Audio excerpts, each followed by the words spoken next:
Welcome to Jimmie Office Hours, where academics talk about academics. From the depths of liberal arts to the forefront of practical application, join us as we dive into critical discussions shaping the minds of tomorrow.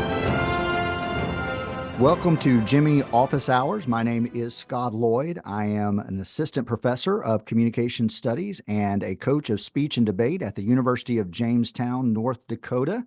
And Jimmie Office Hours is an opportunity for myself and my colleague, Jakob Barnard, to talk about issues surrounding liberal arts education and what we see on the horizon. And from time to time, I invite our colleagues to join in on the conversation. Jakob, how are you doing today?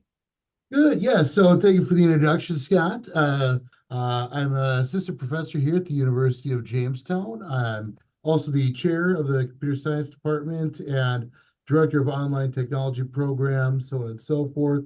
So I've got a few hats. We're hopefully simplifying that this summer. But I'm also a Jimmie alum, graduated in '05. Had a few different majors here. I like to use my tenure here as a cautionary tale with my undergrad advisees. If you have four majors, you will be here 5 years. It's quite possible. It is a great time, but I got to learn a lot of different things through that. Additional to that, did student senate, as editor-in-chief of the Collegian for a year or so before finally graduating, and must have gone well because eventually they did let me come back as a professor. So either that or the statute of limitations on undergrad shenanigans had expired. Well, Jakob, I appreciate the opportunity. And by the way, this podcast was Jakob's idea. He approached me a few months ago about putting together a conversation around issues in liberal arts because those of you that are following higher education, you know that across the board and across the nation, higher education is in a bit of transformation. And the way it looks compared to the way it looked like just a few years ago is changing dramatically. And that's where I want to start our conversation today, Jakob, with your field of computer technology. How does computer technology fit into the larger goals of a liberal arts education?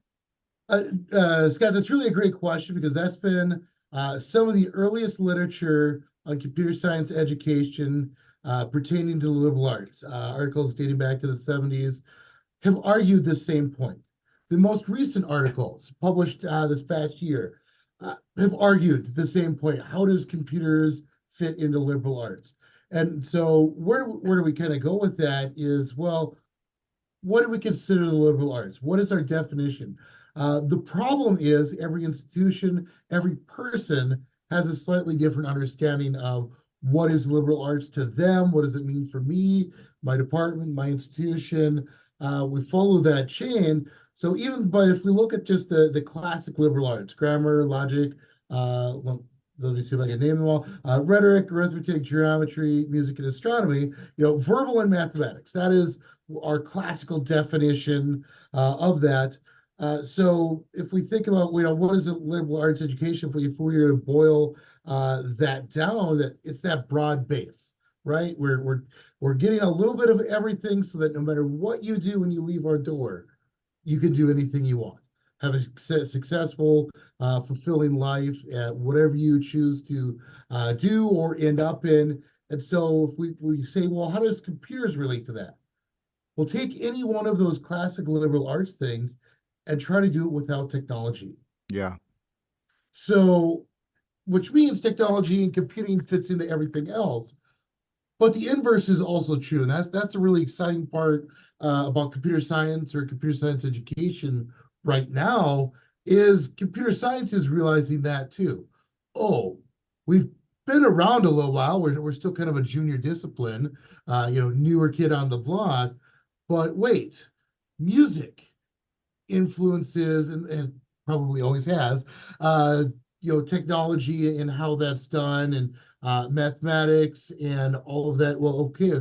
And then, but look at what's been in the news. What has been one of the most exciting things in the news? I don't know if exciting is the right word, hype, the whole AI thing. Right.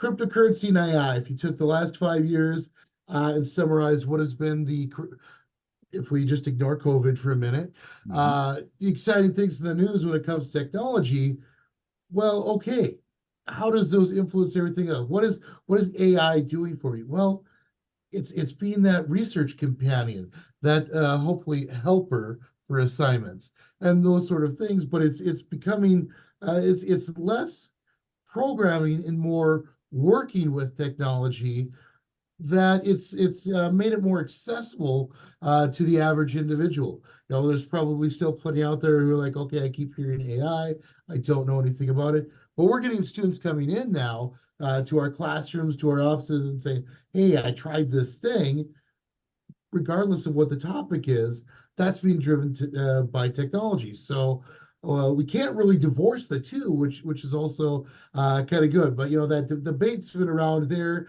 There's definitely different approaches in different places. How does computer science fit this? We've debated in liberal arts a long time of simply business classes. Do those belong at a liberal arts institution? I think that argument's finally gone away and over. Mhm. Students demanded, hey, we want to know more about that. Students have said that about technology. We've integrated those into our different programs. And so, yes, there's certainly different places at different institutions and those sort of things. I myself am amongst a group of faculty who were proponents that computer science in the liberal arts is best defined at that institution. What makes sense?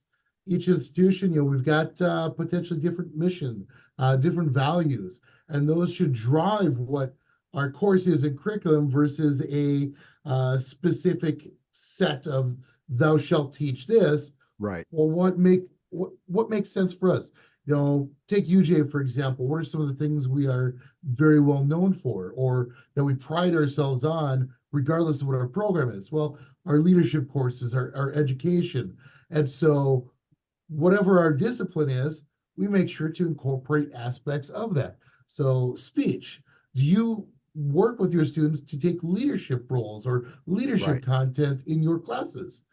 I'm willing Yeah. to bet you do. Yeah, absolutely. And you make a great point there about the integration of the liberal arts education into what we do here at UJ. And obviously, rhetoric, speech is one of the founding disciplines of a liberal arts education, going all the way back to Aristotle. But you make a great case for computer technology as well, because I often tell my students who are reluctant, right? A lot of times those speech classes they put off to the last semester before they graduate because, speech is the Always. number one fear in America, right above death.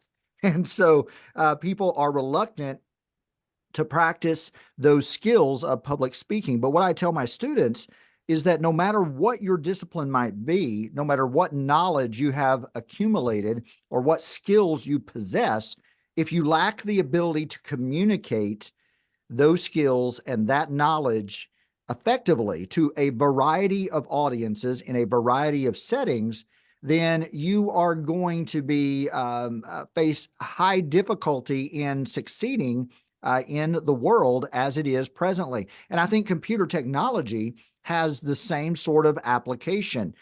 So much of what we do via communication has moved online, and there are differences in communicating online versus communicating face to face, and both have their pros and their cons.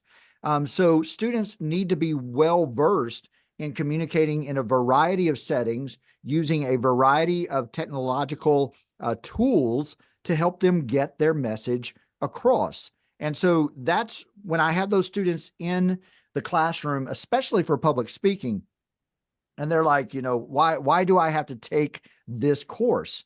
Well, you need to take it because, as several have pointed out, the inability to communicate in our present world highly truncates your ability to move forward with success. And so if you want to be successful, whether you measure success by a flourishing life or a well-rounded life, or if you measure success strictly in monetary value, all of that, you have to be able to communicate and communicate effectively to get that done. Absolutely. And one of the biggest things that technology employers have come back and told, the faculty here, University of Jamestown, has not been, well, why don't you teach a class on this technical topic, this technical topic? It's the so-called soft skills. Mm-hmm.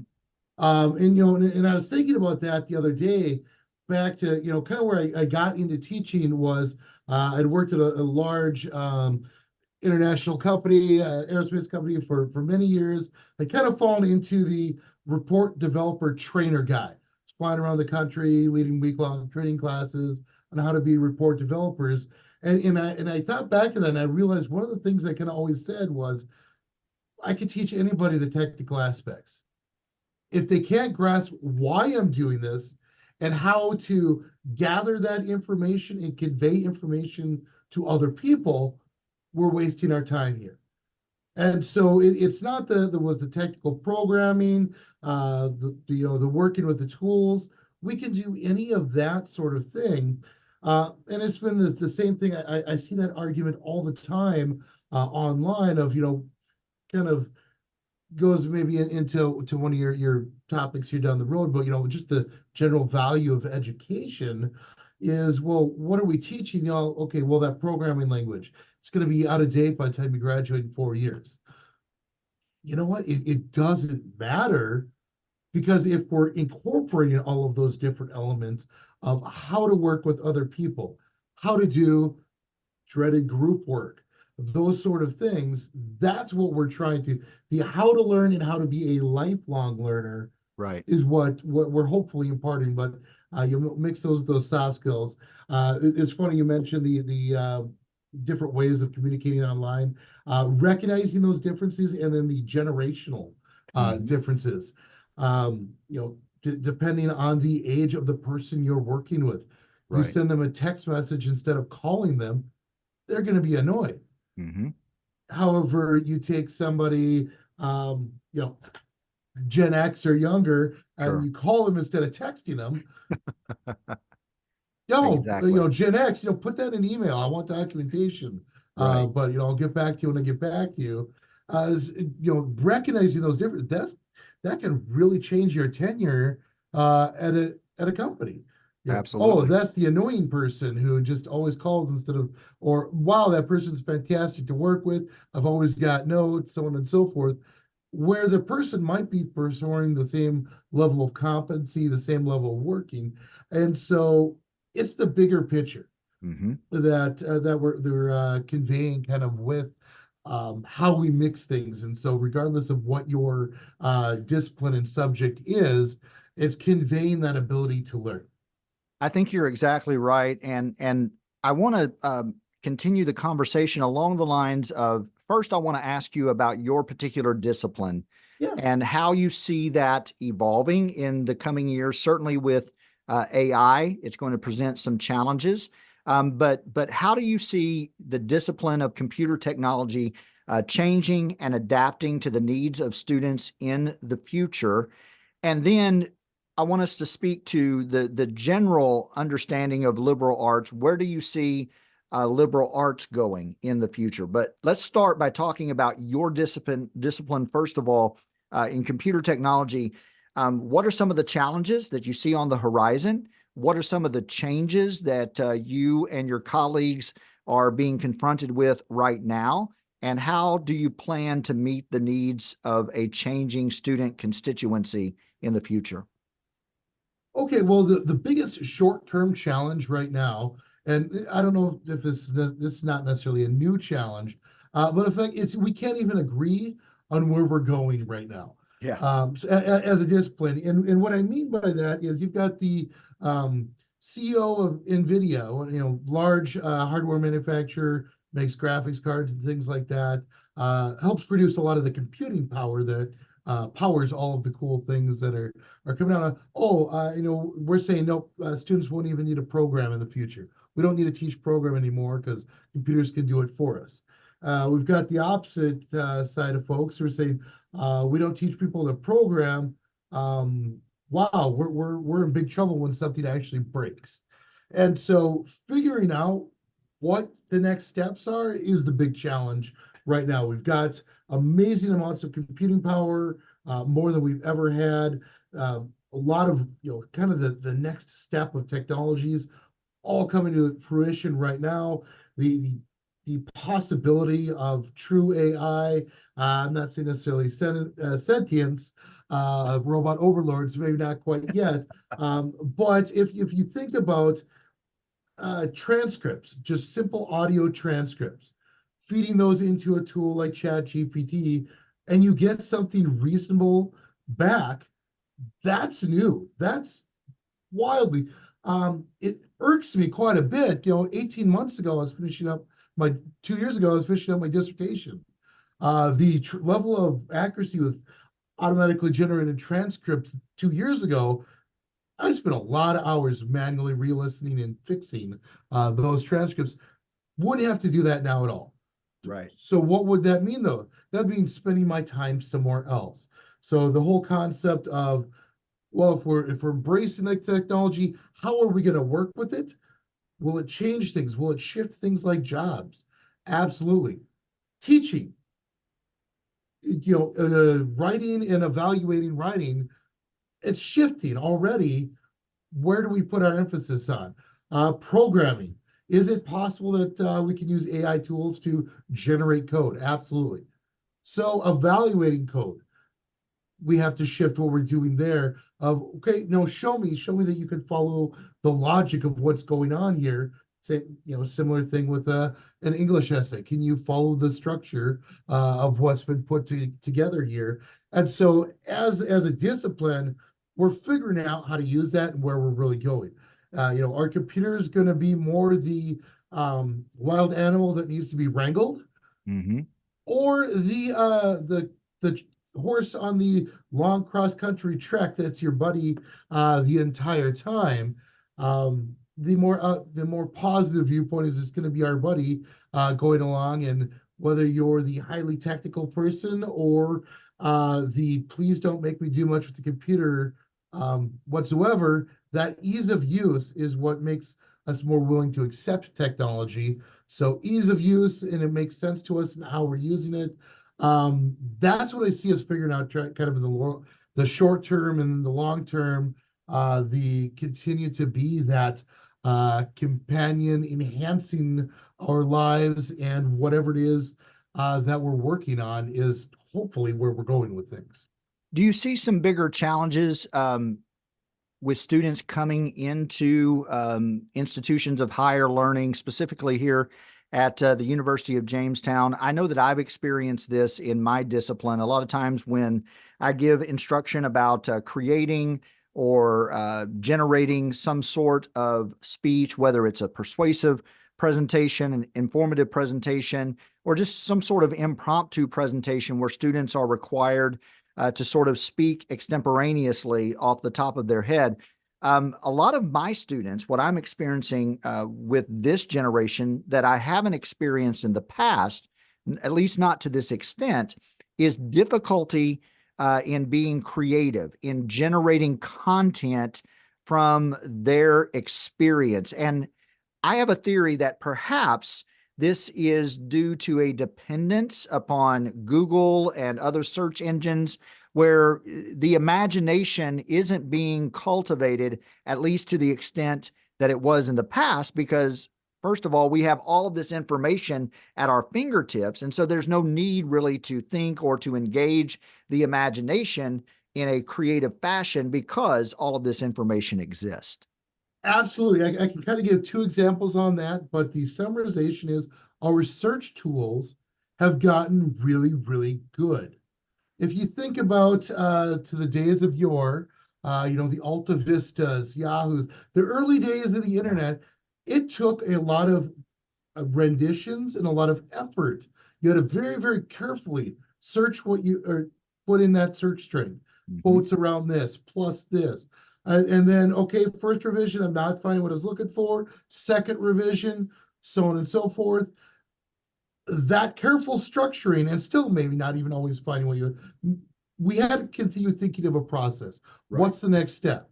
Well, you type something into Google now, we're getting an interpretation. You scroll down Facebook, you're getting an interpretation of this is what you're probably looking for. Right. Which that's a side fork we could look at in a minute too. But these algorithms, search engines, tools like that have gotten really, really easy. An example for my discipline is we're learning in the last couple of years that we've really got to start being more aggressive in teaching file management.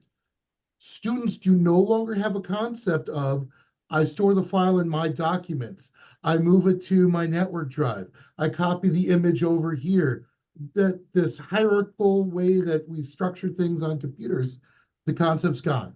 Yeah. Why? We save everything in one spot, we type search when we're looking for it, and most of the time it shows up. Mm-hmm. It's tagged with a date or a file or something like that. So think about that in any context. How many phone numbers do you have memorized anymore? Zero. Right. Yeah. I've got a couple of my parents' phone number because it was mine growing up. You Yeah. know, I've got that one, my Right. wife's number, my number. My son asked me last week, "Oh, what's my phone number?" Ah, I never bothered memorizing that one. You've only Yeah. had the phone for a few months, so but, so the tools have gotten so good that you're absolutely what happens when we hit a snag? Right. We go to Google, we Yeah. search it. We don't, so I'm pretty confident to say that regardless of what your discipline is at an institution like ours, is figuring out how to come up with a process Mm-hmm. is one of the things that we are all trying to cover in all of our classes. So, whether you're a IT help desk person, okay, person says it's broke, you go back and forth, try to dig into what that means. What happens when your speech coach says, you need to rework on that and come back? Right. Okay, do I go to ChatGPT and say, write me a better speech? Mm-hmm. I could. Yeah. It's not going to get your point across, though, of what do you need to fix, and following that process to revise, expand, maybe come to you and talk. Hey, Right. Scott, what did I miss here? Yeah. And then that back and forth. Exactly. So whether you're doing that with a broken computer or a speech that could use improvement, it's that back and forth, that process Mm-hmm. that our tools have gotten so good that it's just not a flexed skill. It doesn't seem to be as much of a flex skill. It's certainly not knocking K-12 or saying something's missing there. It's we lean on our tools. Yes, let's use this technology, but we're missing something in the process there too. And I think this is where a liberal arts education is so helpful, because you're exactly right. The tools of technology have become so efficient that students can now go, or anyone can access this technology and then regurgitate very easily information. But there is a difference, and we all know this as educators, in regurgitating information and actually understanding the information and how to apply it in a variety of settings and circumstances. So Yeah, this, I've used sorry to interrupt, but I've used that yeah. in class of as the point of, look, when I'm grading this, what I want to see is you rub two brain cells together. Mm-hmm. I can look this information up myself. I want to see what idea you had. Right. And that's kind of the problem though with some of the tools is we like things like ChatGPT. You'll hear a lot of faculty really worried about it, things like that. And there's some to be worried about it. But to students, they don't see using it as something wrong. They Right. simply see it as another tool. Oh, it's a different Google. I got an answer. Here's your answer you wanted. Right. And so that's what we got to focus on. Really, the liberal arts, whether you're talking specifically computer science, history, whatever, is not what tool did you use, but what's the application? What's the next three steps after that? Yes. And that's and the liberal arts, right? It teaches us to ask questions rather than always providing the right answer. And so technology gives us the right answers, but it doesn't help us in asking questions that lead to breakthrough, that leads to innovation and invention and new discoveries that progress humanity forward. And so when we think about reading the classics or thinking about some of these difficult issues that are facing the world, in my discipline, especially specifically when we talk about speech and debate, specifically debate, where students are forced to sometimes articulate a position with which they might disagree and to learn more about the opponent. This helps cultivate those critical thinking skills that sometimes we miss if we just have a quest for the right answer. So when students are participating in an activity like debate or in an activity like a classroom discussion where their preconceived ideas are challenged, that opens up the creativity. And in a field like yours with computer technology, I imagine that you can find technicians or people that are adequate or competent with the technology are probably a dime a dozen. But those content creators, those that know how to apply the technology in an innovative fashion, those are the ones that are moving the industry forward. And I think those are the types of people that a liberal arts education produces. Absolutely. And I'd say so the cross-disciplinary effort is really one of the things that we've been talking about that. What's really interesting is that the reverse is also true. Computer science, as it's got grown and developed as a discipline and started formulating its sub-disciplines, IT, cybersecurity, so on and so forth. CS plus X, where the X is another discipline, is now part of what you should have in your curriculum as well. So that outside idea of mixing other things together and mixing computing into other things has influenced the discipline as well. There's that recognition of you can be the best program on earth, but if nobody clicks the button on the left, they always click on the right. Yeah. Those sort of human computer interaction. One of those fascinating fields. It's not my area of study, but love looking at it. One of the really fun jobs I had for a brief period of time was director of data science at an e-commerce company, which reported to the marketing team. So a lot of what I did was marketing analytics, things like A/B testing, where you test the blue button, yellow button, which do people click on more? Okay, you're advertising, this ad works, this one doesn't. How people react to all of that can get really, really technical, but it can be also very, very subjective.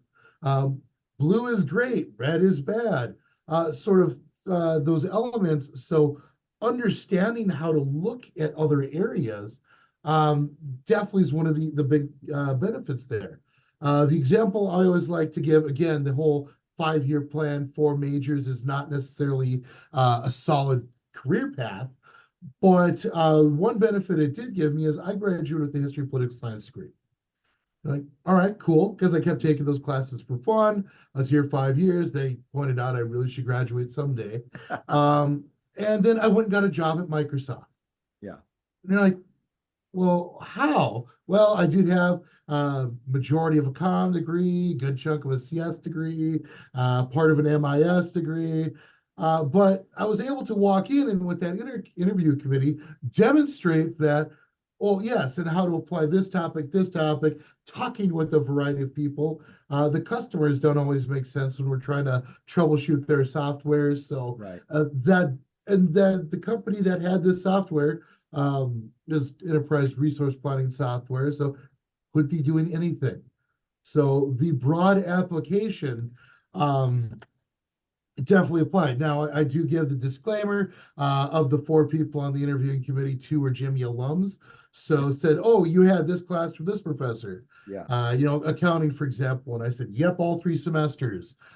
There's 2. If you take the first one twice, it counts as 3.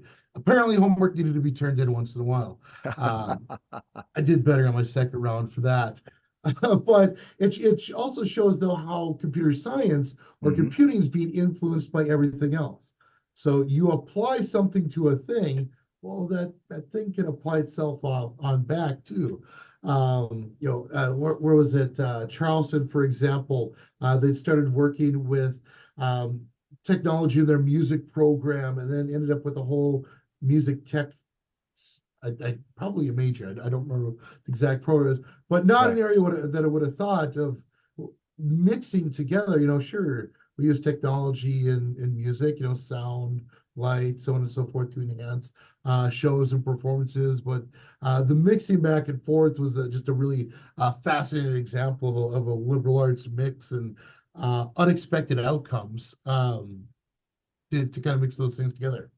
Absolutely. And I think you bring up a lot of good points. And by the way, for those of you that are tuning in, you're listening to Jimmie Office Hours. My name is Scott, along with my friend Jakob, and we both serve at the University of Jamestown, North Dakota. And we're having a conversation about the liberal arts. And we're going to take a short break.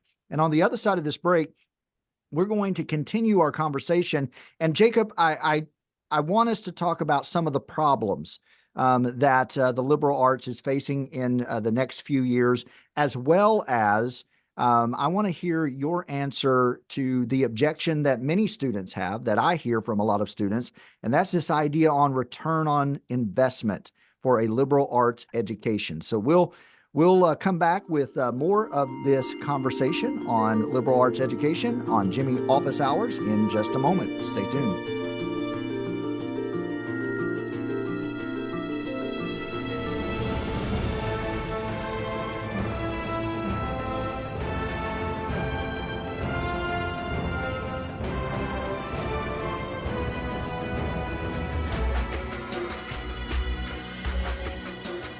And welcome back to Jimmie Office Hours. My name is Scott, along with my friend Jakob, and we are professors at the University of Jamestown, and we are both privileged to invest in the lives of students on a daily basis. Jakob in the discipline of computer technology, and I serve as a professor of communication studies and speech and debate coach. And Jakob, we certainly share a lot of praise for a liberal arts education, but I think we would be remiss if we didn't talk about some of the problems as well. As the liberal arts continue to evolve and change, I know that you and I, along with our colleagues, we're having conversations about what belongs in the discipline of the liberal arts. And certainly you have that foundation that you articulated well in the last segment, going all the way back to Aristotle. And I often tell people that the reason that I teach at a private university, and the University of Jamestown is a private Christian university, is due to two people, right? Probably it was Aristotle and Jesus. So that's the reason why we are here as a institution of higher education from a Christian heritage perspective. But there are lots of conversations about the liberal arts when we talk about the canon, the classics that are taught, what belongs in the canon, and the fact that we do have issues that a lot of the classics that are read and taught in institutions of higher education, especially embracing the liberal arts, happen to be from dead white men. And so we know that in the world and in the culture, there are lots of other perspectives that we have yet to hear from. So moving forward, just sort of surveying the landscape when it comes to liberal arts education generally, what evolutions do you see taking place? What changes, in your estimation, need to take place, and what conversations do we need to have?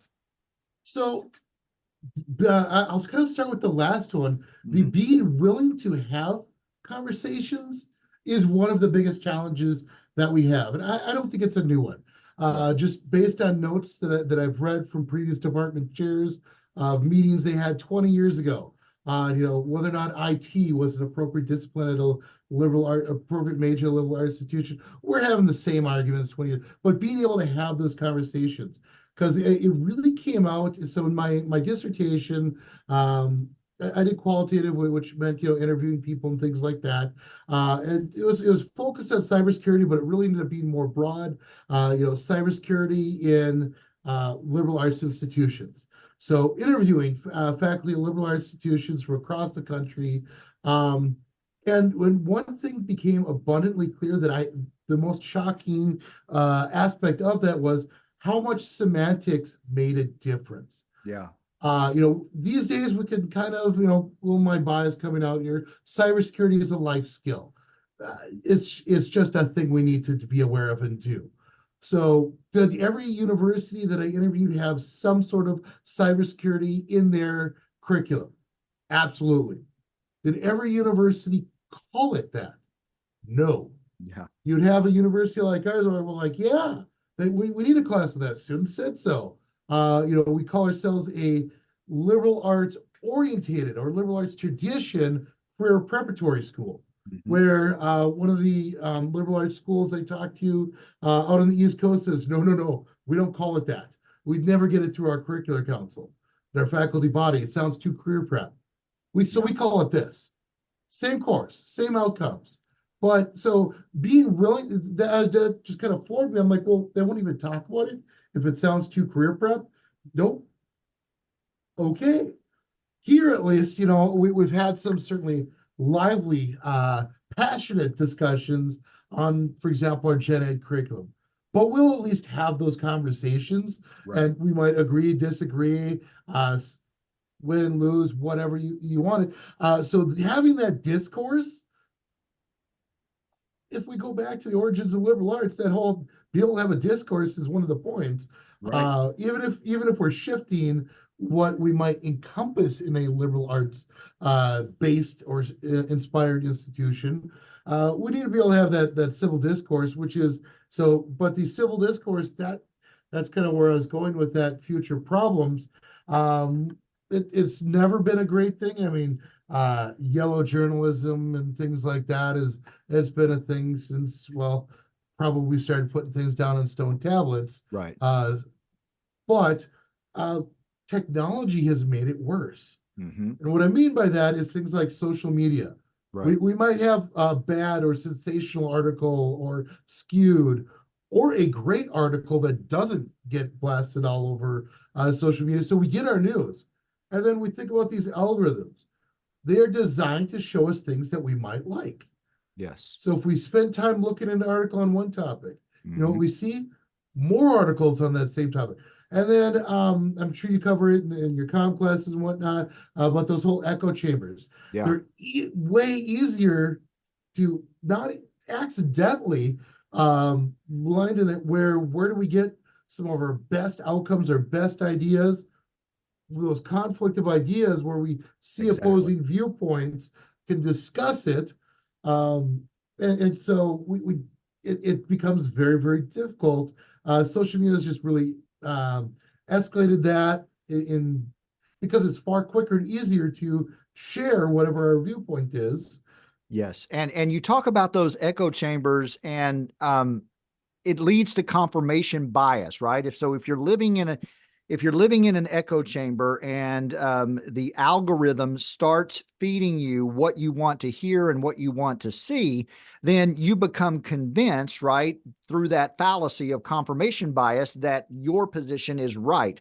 And I want to point out that just because we are college professors doesn't mean that we aren't susceptible to those same sorts of fallacies. And that's where the institution and the faculty have to come together and have those difficult conversations, because as someone who obviously has made a career out of coaching debate, I see great benefit in the clash of ideas. And one of the things that the echo chamber of social media doesn't provide us the opportunity to do is to have that pushback, meaningful pushback, where someone says, no, I don't think you're right, and here's why.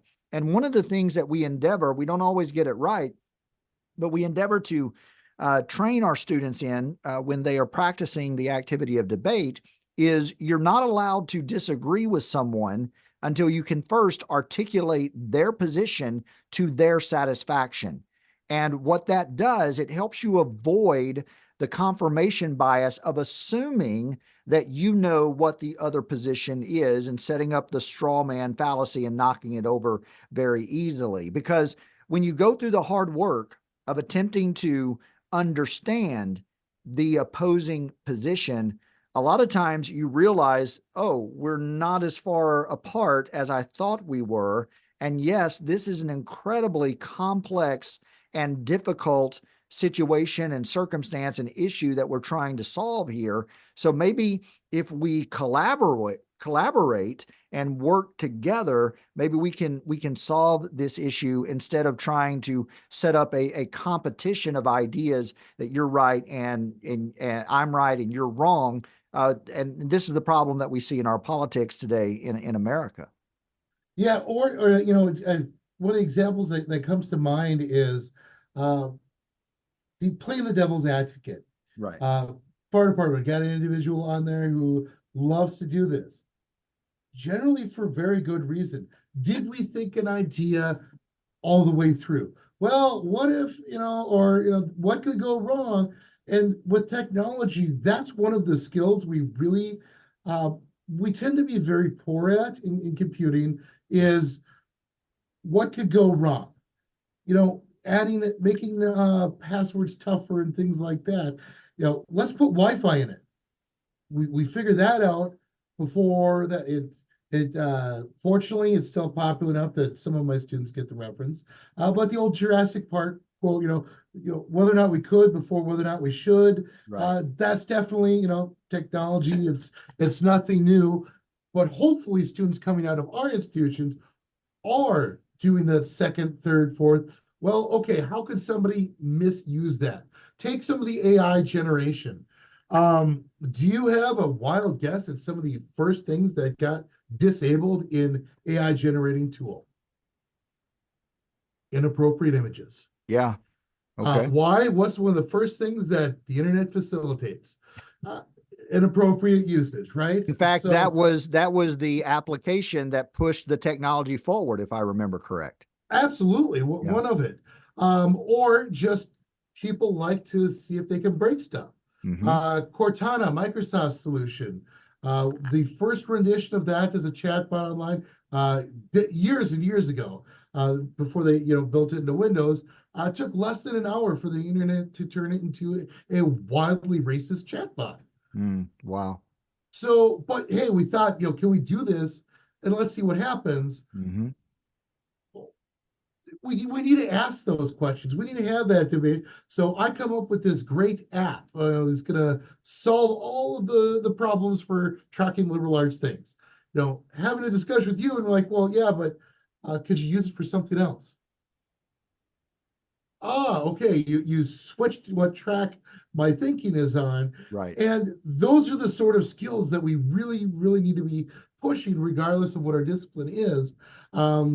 Technology, we can pick on it all day long with AI, because it seems like every day there's a new article coming out of how something went wrong with AI, or Microsoft's Bing is gonna world domination was its answer, whatever the scenario is.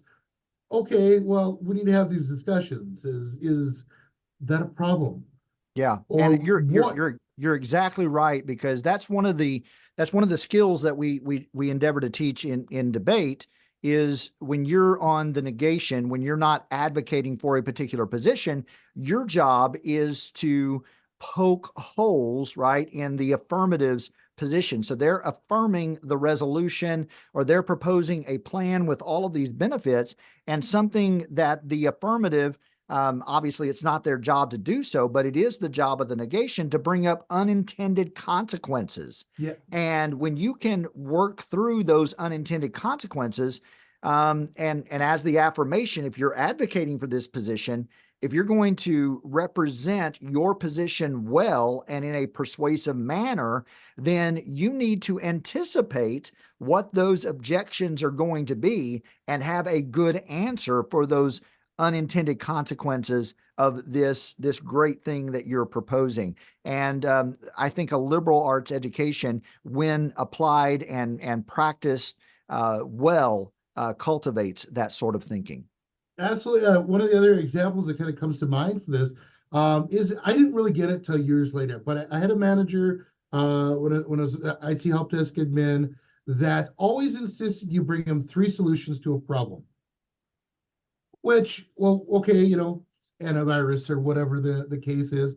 No, I found the solution. This is what we should use. No, you find me two others and how they could also work. So that really became a challenge because, well, you decide on the solution. You've got the pros and cons for this. Why do I need to think that hard about these other things? Well, by exploring different avenues, whether or not you agree with them, you find more evidence for this is right, but the cost or whatever the scenario is, you further emphasize why the path you pick, but you understand it better.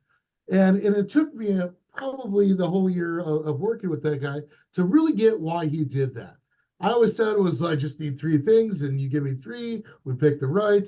Okay, fine, we'll pick three. And some things it was that straightforward. You put the effort into one, and you're like, well, it's so clear that we could do this or this, but we're not really going to bother explaining that. Yep, that's fine. But it forced you to do that. What's the next step? And so if we kind of circle back around to what's the problem with the student handing in a chat GPT generated speech or assignment, chunk of code? Well, did they think about the next steps? You look through it and the tools aren't quite there yet where it doesn't plug the different sections very well through. And so have you thought this all the way through? And what's the next steps? That the computers aren't very good at yet. Right. Absolutely. And that's why this sort of education is needed to help students think through the implications of new technology. And speaking of students, we've got a few moments left in our time together today in Jimmie Office Hours. So I wanted to ask you this question because I hear this objection a lot. We're starting to hear it from politicians in the United States, and certainly I think we can all agree that the cost of higher education is out of control, and that certainly is a problem that needs to be addressed in our nation. But what you're hearing from a lot of students and their families today is that the cost of a liberal arts education doesn't equal the benefit. And so students are asking, what is my return on investment? I'm here to learn a skill or to learn a particular set of knowledge and information that I can apply in the world so that I can get a job, so that I can make a comfortable living. So why do I have to read that book? Why do I have to make that speech? Why do I have to think through these particular problems if they don't apply to what I want to do in the real world? Yeah, so we've got a few things stacking together, and in some of the classic examples of years and years of a rhetoric of I did my education, I paid for it just fine, from older generations where it was a tenth of the cost. And so, we don't make that adjustment. And then decades of career counselors, secondary ed counselors saying college is the only way to go. And probably unintentionally devaluing anything else. Right. So that the whole concept, I'm a failure if I don't do this. So then we've got the 20, 30 years of students who there is a percentage that don't graduate, go for a little bit out of crude debt, have felt it's worthless. And these aren't silent people, nor should they be. And so you get this out there that, well, I did a bit of college and it didn't benefit me, but I landed up with a lot of debt. Yeah. And so we're not necessarily comparing apples to apples here, but that is the I paid for mine. I got a lot of debt, nothing out of it. That's some of the groundwork we've developed the last 20, 30 years. And now with politics, we've got a rise in, I think it's best being described as anti-intellectualism. Yes. Try not to go down that rabbit hole too far, but sensationalist social media, the college has become a consumer-driven thing. I want my immediate gratification. I paid for this, I get this. Whereas, higher ed in general is like, that's not quite how it works, buddy. Right. But we will add some extra things because we want you to keep us going here. So liberal arts, we typically don't do a very good job at selling the immediate gratification. It's there. You can immediately leave here and apply your thing to anything. Exactly. That's one of the things I tell prospective students. You can leave here and you can get a job as a programmer, but you want to be the barista who's keeping the Wi-Fi going. Mm-hmm. You're capable of doing that too. Whatever. Right. And so that flexibility, if we're going to boil down liberal arts to one word, which is pretty much impossible, but I'd use the term flexibility. That broad base, we can apply our thing to anything. So pick a random major here at UJ. How many different names could we give that program? Computer science, is it computer science, is it software engineering, so on and so forth.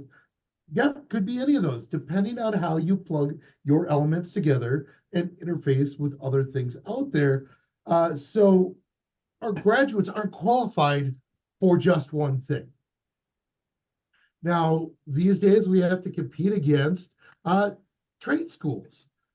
And that sounds kind of odd, but that's our 20, 30 years of baggage of rhetoric devaluing those when college is not necessarily for everybody. Boy, did I waste a buttload of money being here 5 years, taking history classes for fun, knowing that I probably wasn't going to get a history job. Yeah. So that's that also the traditional, you just take basket weaving courses. It seems like I wasted my time doing that when I put it that way, right? Right. I took all these history classes and I didn't do a job in them. But what did those history classes teach me? Exactly. Teach me the different areas. So I was able to go into somewhere and say, no, you should hire me. Mm-hmm. And then from, a few months at Microsoft, then I ended up being a consultant, right. Getting paid to fly around the country and work on their software, and so on and so forth. That the how you apply your education is something immediate that you can do as soon as you leave here or even while you're here. And right. We don't always do a good job at selling that. We sell where we are, a little bit who we are, our identity, the community aspect, University of, we do wonderful at selling that part. And those are all absolutely true, wonderful things. That's how we recruit students here. But emphasizing the outcomes, here's what you could do when you leave. We're not always the best at that. And so that whole thing that's the other thing I always see online, particularly with computer science or technology related majors, is as soon as you learn that, it's dated. Or they're teaching programming languages from 5 years ago. And then, you know what? Some of that's absolutely true. Professor Sand has been here since the 80s, was my professor as a student here more than 20 years ago, and is still teaching the same programming language, C++. But it's not about the programming language. Right. That the whole point of that introductory programming course sequence that he teaches, he could teach Python, whatever, a different programming. It doesn't matter. It's what is the process?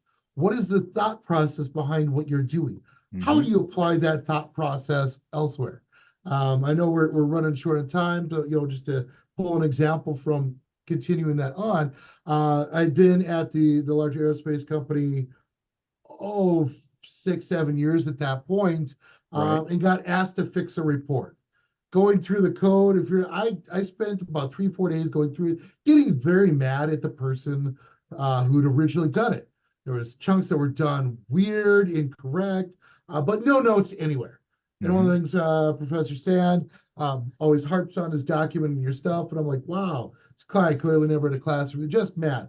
5th day, I finally get to about the end of it. I think I fixed all the stuff. I found some notes at the very end. They were signed by me. It had been my work from 4 years before. Yeah. I'd finally been at the company long enough to have forgotten some of my old work. And I'm like, oh, so this person did actually have a class and he had not applied the lesson that was from the class properly in his career. And you know what? It's been a little bit better ever since that thing. But so how do you apply things to other things is a really, really vague sentence. But if we're getting one thing out of liberal arts and selling that thing, we're also an immediate gratification society. I Right. want my level up. I want my gamification. We have it, we just don't sell it. It's we talk about the lifelong contributor to society. Over the course of your life, getting a college degree will make you X number of dollars more. The studies are there, the research are there that shows that's still true. Mhm. But that doesn't help me when I graduate and that bill comes due in 6, 12 Right. months, whatever it is. And you look at it, you're like, wow, that's a really big number. And you're looking at your paycheck and you're like, who's FICA? And Yeah. why was I robbed? Yeah. When you compare those numbers, that doesn't help. Right. But what can we do with that? How can we change it? Yeah. We have a lot of options when we're graduating with a liberal arts degree. So Yeah. And I think that's well said. And I think a lot of this comes from generations where we have been convinced here in the United States and even globally that the pathway to success is a specialist. yeah, Whereas I think the future has changed, and even the present is demonstrating that the day of the specialist is bygone. And what you need to do now is be a generalist, perhaps have a specialist knowledge and skill set, but then have a generalist where you can walk into any situation, into any circumstance, and speak intelligently on a variety of subjects to a particular person and share that information with them. For instance, if you are a plumber, right? Absolutely a needed skill set in our world today. But the customer base and the clientele that you're able to serve might be limited if you don't have a general application of knowing how to speak intelligently to a variety of people from a variety of backgrounds. Can you sell your services effectively and charge a premium based upon what you know and what you understand about the changing world? And so when we talk about return on investment, that is what a liberal arts education offers the student, is that you emerge from the institution not only with a specialty skill set that you can apply to make money in a specific sector, but the application, as you talked about beautifully, being able to go into a variety of worlds and be effective and successful in those worlds. I would also say though too that it's not just those variety of things that we can do, wider variety of things that we can do. It's also recognition of limitations. We have had exposures to things that we have not done well. And so you're going to go start your business. You've discovered that coding, you absolutely loathe coding. You might they'll do all the graphics, keep all the computers running, but coding, you loathe it. Might be okay. Are you going to do that for your business? Or are you going to try to find somebody and be able to have the knowledge to vet them, work with them? You'll build your team based on your limitations, because no matter how independent and introverted we are, part of being a society is you're going to have to interact with people somehow, some way. And so knowing your limitations, getting exposed to things that maybe I'm not the best at that, Right. is something we're also doing. We don't necessarily talk about that as much either, but those barriers, those limitations, exposure to ideas that make us uncomfortable. Failure makes us uncomfortable. But I'll tell you, I learned the most about management the year I was editor-in-chief of the Collegian here, because I did everything wrong. Or I did a lot of things wrong. I did Sure. not manage. I was instead of an editing, I was more of a manager. Mm-hmm. And managing people. I carried the lessons from that year forward into any job as a team lead, so on and so forth. I learned a lot of things by not doing it right. Right. And that's additionally what we're conveying here. Yeah, and that gives you an opportunity as a student here in a safe space where the stakes aren't as high as they will be in the work world, where you can fail and you can fail effectively, because you're exactly right. We do learn the most from our mistakes. Well, Jakob, this has been a delightful conversation, and we're not finished. We're going to continue this in future episodes of Jimmie Office Hours. And do me a favor, if you like the content, if you benefit from the content, share this podcast with a friend or family member, or perhaps a prospective student who is considering coming to the University of Jamestown or continuing their education in some other institution of higher education. Share, and subscribe to our podcast. And we appreciate you doing that. So, Jakob, thank you very much. And we'll see you on the next episode of Jimmie Office Hours. Absolutely. Thank you. This has been Jimmie Office Hours, where academics talk about academics. If you enjoyed the program, be sure to like, share, subscribe, and rate our program. We'll see you next time on Jimmie Office Hours.